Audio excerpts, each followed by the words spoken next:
a motor vehicle, to which I am not operating a motor vehicle. And this is what we are trying to I guess circumvent. Yeah, I am operating my automobile, not a motor vehicle. I will ask you this: how is your right to travel removed by receiving the citation? By trying to require me to have a license to operate a automobile, which is my private vehicle. We've got a heated courtroom showdown in today's video, and trust me, this one's going to test your patience. A self-proclaimed sovereign citizen walks in claiming he doesn't need car insurance because, according to him, he's traveling, not driving. Yeah, you can probably guess where this is headed. The attorney magistrate tries to reason with him, giving the guy every chance to explain himself, but it quickly turns into a verbal tug-of-war. Things start to get tense as a sovereign citizen sticks to his bizarre script while the magistrate tries to keep the courtroom from turning into a circus. Personally, I'm a little torn on how the magistrate handled it. Part of me thinks he showed incredible patience, but another part wonders if he should have shut this nonsense down a lot sooner. What do you guys think? Was the magistrate being too lenient, or did he play it the right way by staying calm and professional? Let's jump right in and see how this one unfolds. This is a civil infraction. If you were found responsible, all other things being equal, the court would assess $125 fines, costs, and fees. It is a 0-point ticket. And in the second case that ends with the letter B, that same date, time, and place, you were issued a citation for having an expired registration plate. That is also a civil infraction. It is also a 0-point civil infraction. If you were found responsible, all other things being equal, the court would assess $110 fines, costs, and fees. So first question, is that the ticket or the two cases that you thought you were appearing about, Mr. Williams? It is. Okay, and same question to you, Officer Kellums? Yes, sir. Very good. In every civil case, the plaintiff has the burden of proof, and in a case like this, that burden of proof is called by a preponderance of evidence. Only question I have is, will the laws of the U.S. Supreme Court be applicable, and the federal statutes and definitions of motor vehicle and automobile be applicable in this proceeding? They are the state of Michigan laws that will be applicable. Okay. The other question is, are you already not bound by U.S. Supreme Court rulings? Every court is bound by relevant Supreme Court rulings. Okay. All right. I'm not sure why you're asking that, but that's okay. All right, Officer Kellums, if you would begin, please. So on November 19th, 2024, I was on patrol for the Battle Creek Police Department when I observed the vehicle that Mr. Roosevelt was driving. I observed that it had expired tags on the vehicle. I then conducted a traffic stop on Fountain Street near Meacham Ave. Found Mr. Williams to be driving the vehicle, where I issued him the citations. When speaking with Mr. Williams, he could not provide insurance, and his tags were expired. All right. Did Mr. Williams say anything to you during the stop about having insurance or not having insurance, or anything about the tags on the plates, anything like that? He informed me that he did not have to have insurance due to that he was traveling, and to drive a vehicle, you had to have insurance. Something regarding Supreme Court. That's about all he said. Okay. All right. Do you want me to consider anything else at this point, Officer Kellums? No, sir. Okay, Mr. Williams, could you hear Officer Kellums' testimony? Yes, I heard his testimony. Very good. Thank you for your patience. What do I need to know, sir? Okay, I did inform Officer Kelly that I am not operating a motor vehicle, but I am operating an automobile. I did inform Officer Kelly of the ruling of Rodriguez v. Ray Donovan, U.S. Department of Labor, 769 Federal 2nd, 1344, where the U.S. Supreme Court's decision has ruled that all codes, rules, and regulations are for government authorities only and not for human creators. In accordance with God laws, all codes, rules, and regulations are unconstitutional and lacking due process. All right, I'm going to interrupt you just for a second. Are you telling me that a case at 769 Fed 2nd, 1344 indicates that all laws are unconstitutional? So In a twist that surprises absolutely no one, the sovereign citizen tries to use Rodriguez versus Ray Donovan as his big legal defense for not having car insurance. And honestly, that argument falls apart the second you hear it. The case is referencing doesn't even apply to Michigan. It involved a completely different situation in another state with totally different circumstances, the IN Michigan. The law is crystal clear. If you're operating a vehicle, you need insurance. There's no magical I'm just traveling loophole that exempts you from that requirement. Yet, this guy seems convinced that quoting an unrelated case is going to outsmart the magistrate, which, let's be honest, is not going to happen, though it's almost funny. Watching him try to sound like a legal expert when the magistrate sitting across from him actually went to law school and knows the law inside and out. The contrast couldn't be more obvious, but what really gets me is why they keep recycling these same failed arguments. Like, do they genuinely believe these internet loopholes will work in court? I'd love to know what you guys think. Does this even make sense to anyone? Or are these sovereign citizen defenses just getting more ridiculous every year? All codes, rules, and regulations. Yes, sir. Rodriguez v. Ray Donovan. And if I'm not mistaken. And you said that was Department of what? U.S. Department of Labor. Okay. U.S. Department of Labor doesn't publish decisions in the Fed second. Can you tell me a little bit more about the case? What was that issue in the case? It was regarding what we're discussing here, the requirements of a driver's license and the need when it's required to have one, stating that when you're not operating in commerce, to which I informed the officer that I am not operating in commerce as stated in U.S.C. 18 U.S.C.A. 31, paragraph A6, states that a motor vehicle, the term of motor vehicle meaning every description of carriage, contrivance, propelled or drawn or mechanical powered and used for commercial purposes.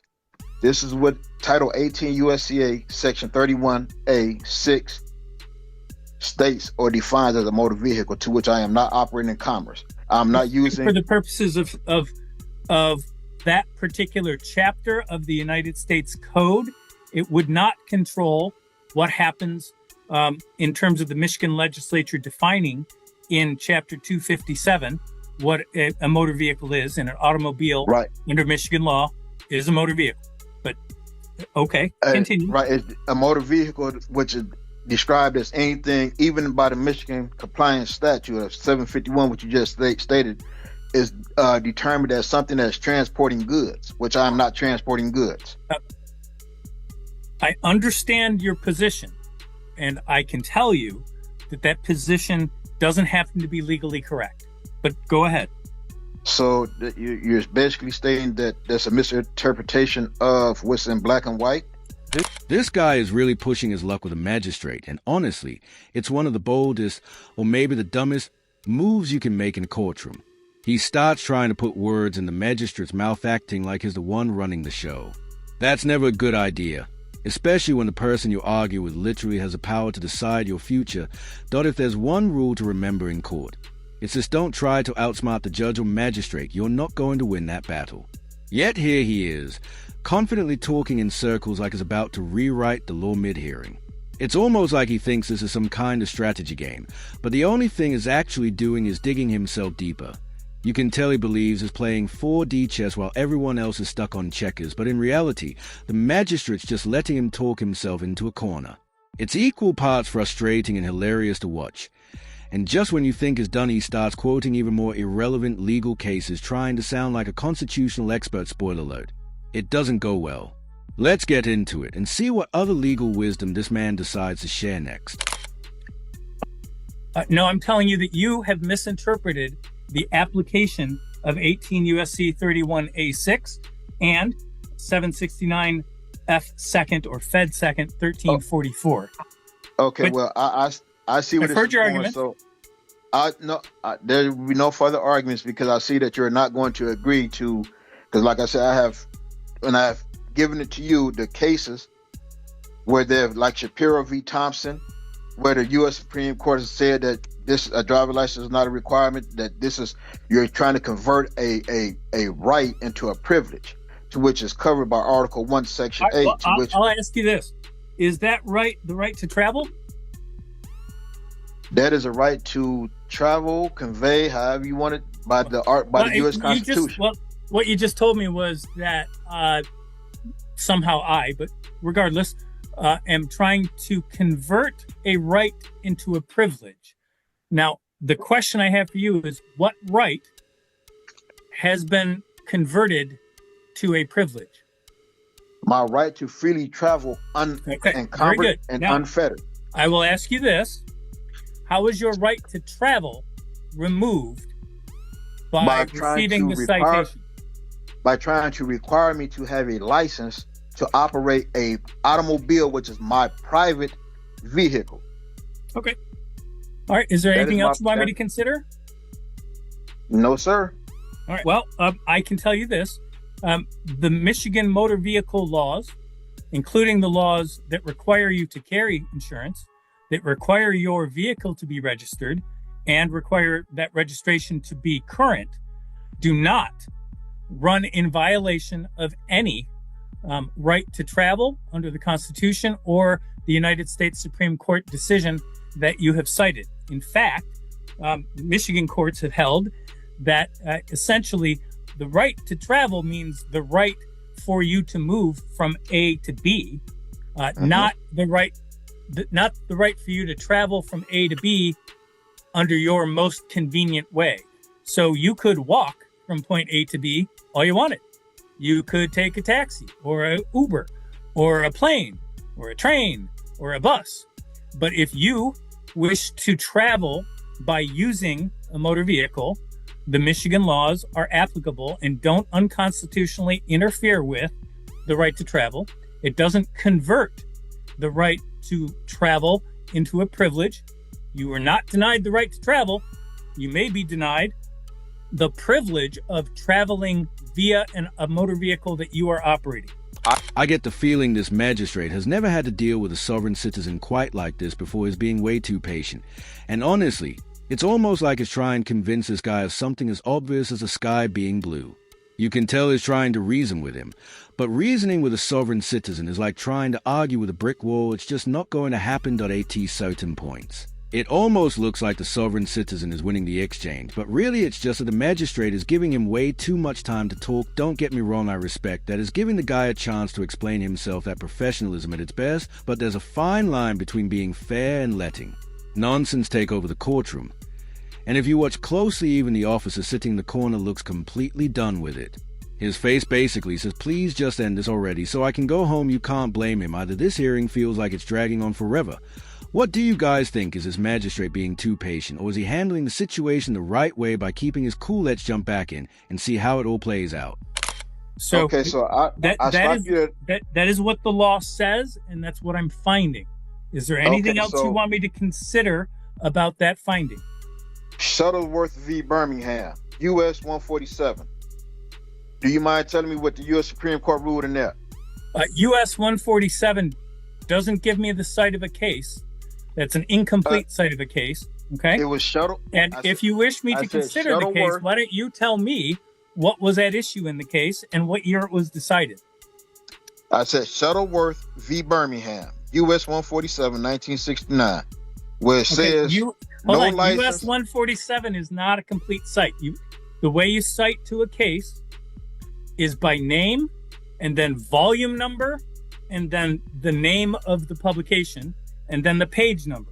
So, for instance, when you said 769 Fed 2nd 1344, what that means is volume 769 of a book or volumes called the Federal Reporter, 2nd edition, at page 1344. So when you're asking me about this most recent case that you've talked about, what you said was US 147, I think. That's not the citation to a case. So you're going to have to tell me more about that case. Who were the parties to that case, and what issue was before the Supreme Court in that case? Okay, so you didn't hear me cite the name of Shuttleworth v. Birmingham? I heard you say the name. That doesn't tell me what. That's not a complete cite of the case. All right. Do you not have the documents that I filed when I filed to say that I want to have an informal hearing? The affidavit that writes that my there are documents that have been scanned into the court that you dropped off. Okay. So from even those documents, why don't you tell me the proper citation for Shuttle versus Birmingham? okay, traffic infractions are not crimes, blah blah blah. Person faced with okay. Right. Traffic infractions are not crimes. That's absolutely correct. They are Okay, civil no, infractions for a reason. I was reading from a different case, but the case that I'm citing from states that no license necessary to drive an automobile on public highways, streets. No license is necessary. The word operator should not include any person who solely transport his own property and who transport no persons or property for hire or Where's that compensation. citation from? Okay, I just appeal it, and that way I can make sure all citations are. That's fine. I mean, the idea is I can't look up what you're telling me, right, without a proper citation. So you can read. I mean, for all I know, and I don't mean this, I'm using a farcical example. For all I know, you're quoting the municipal court in Honolulu, Hawaii, which has no jurisdiction over Michigan. It's understandable. I don't know. So at this point, you can tell the magistrate really needs to bring this hearing to a close. The sovereign citizen is completely lost, flipping through his little notebook like he's got all the answers, yet he can't even quote the cases as written down correctly. It's like watching someone try to give a book report on a novel they never actually read, pure confusion dressed up as confidence. What makes it even more unbelievable is how patient the magistrate continues to be. He's sitting there calmly trying to explain the most basic legal principles while this guy keeps digging deeper into nonsense. You almost start to feel bad for the magistrate. It's like he's explaining traffic laws to a brick wall. I get that it's part of his job to maintain professionalism, but seriously, this level of patience deserves a medal. At some point, you just want to step in and say, all right, that's enough, let's wrap this up. What do you guys think? Is a magistrate being too generous with his time, or is he handling this circus the only way a professional can? Let's dive back in and see how the sentencing plays out. So I would cite Payne v. Massey, 196 Southwest 2nd, 493, Texas, 273. Okay. Well, and I can tell you that Texas law, a court interpreting Texas law, that decision wouldn't be controlling on a Michigan court. But that's fine. I think I understand where you're going. If you want, I don't need to consider anything else. I'm just asking you, is there anything else you want to present to me? If you're not going to consider anything else, then we can proceed on to your ruling, of which I know you're going to find. So, and like you said, I have a right to appeal it. So yeah, and I'm willing to listen. If you're going to quote something, I need to know what you're quoting, and I need a proper citation so I can look it up myself, right? Because otherwise people could just run around quoting Mickey Mouse if they wanted. Is my automobile not my private, personal automobile that's not being used in commerce? I would have no idea the use of your motor vehicle, and it's not relevant to me for the purposes of deciding whether you're responsible for these civil infractions. Okay. Well, I have nothing else for you to consider. Well, very good. I'm letting you know the law does not make a distinction between your using the vehicle for personal reasons or you're using the vehicle for commercial reasons when your registration plate is expired and when you fail to show proof of insurance. Both of those are required. The MCL language. Both of those are required under Michigan law for anyone operating any motor vehicle. That's what I can tell you. So correct. If you're a motor vehicle, to which I am not operating a motor vehicle, and this is what we are trying to circumvent. Yeah, I am operating my automobile, not a motor vehicle. I can tell you that an automobile is considered a motor vehicle under the Michigan Motor Vehicle Code. So that's fine. Is there anything else you want me to consider? Nope. Very good. All right. So I've listened very carefully to the evidence. I do find that it's more likely than not that when you were required to by Officer Kellums at a traffic stop show proof that your vehicle was insured, that you failed to do so, and that it is more likely that the registration plates on the vehicle were expired. So I'm going to assess the $125 on the no proof of insurance case and the $110 on the expired plates case. All right. Thank you both for your time and patience. You're all set. Have a very good day. Thank you, sir. You too. You too. I'm not gonna lie, this sovereign citizen didn't really... I've got to be honest, the sovereign citizen wasn't quite like the usual ones we see most of the time. These cases are full of shouting, interruptions, and people trying way too hard to sound like lawyers from YouTube. But this guy, he was surprisingly calm and even told the magistrate to have a good day. That's not something you hear often from someone arguing against a legal system. The IT kind of felt like he was just testing out the whole sovereign citizen playbook to see if it would get him anywhere. But once he realized it wasn't going to work, he seemed to back down and accept reality. You could almost see that moment of clarity, that look of, yeah, this isn't going my way. As for the $235 fine for his violations, totally fair. No insurance and expired tags aren't minor oversights. Those are basic responsibilities every driver has. The law isn't trying to ruin anyone's life. It's just there to make sure people stay accountable and the roads stay safe.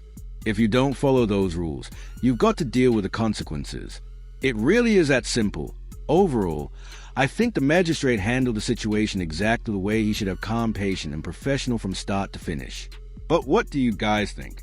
Should he have been tougher, or did he strike the right balance? Let me know in the comments below. And if you enjoyed this video, make sure to like, comment, and subscribe for more courtroom breakdowns just like this one. Thanks so much for watching. Your support really helps keep this channel going. Take care, everyone.